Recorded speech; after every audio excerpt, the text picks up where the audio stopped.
Next type of hosting is called as dedicated hosting. എന്താണ് dedicated hosting?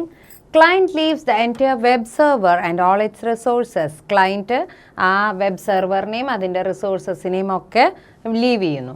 Web server not shared with any other website. മറ്റുള്ള വെബ്സൈറ്റുകളായിട്ടൊന്നും web server share ചെയ്യപ്പെടുന്നില്ല.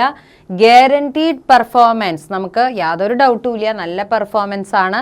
Very expensive, നല്ല ചിലവുമുണ്ട് ഇതിന്. ഇനി വിർച്വൽ പ്രൈവറ്റ് സെർവർ എങ്ങനെയാണ്?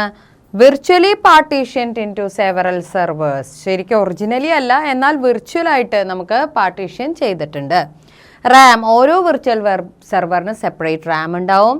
ഫുള്ളി ഇൻഡിപെൻഡൻറ്റ് വെബ് സെർവർ, എല്ലാത്തിലും നമ്മൾ നോക്കിക്കഴിഞ്ഞാൽ ഫുള്ളി ഇൻഡിപെൻഡൻ്റ് ആയിട്ടുള്ള വെബ് സെർവറാണ്. ഡെഡിക്കേറ്റഡ് ബാൻഡ് വിഡ്ത്ത്, ആവശ്യമായിട്ടുള്ള ബാൻഡ് വിഡ്ത്ത് ഉണ്ട്. അപ്പോൾ അതുകൊണ്ട് തന്നെ ഓരോ വെബ്സൈറ്റിനും ആ സെർവറിൽ ആവശ്യമായ ബാൻഡ് വിഡ്ത്ത് ഉള്ളത് കൊണ്ട് നെറ്റ്വർക്ക് ട്രാഫിക്കിൻ്റെ പ്രോബ്ലം വരുന്നില്ല. Less cost than dedicated hosting. Dedicated ഹോസ്റ്റിങ്ങിനെക്കാട്ടിലും ചിലവ് കുറവാണ് ഈ പറഞ്ഞ വിർച്വൽ പ്രൈവറ്റ് സെർവർ.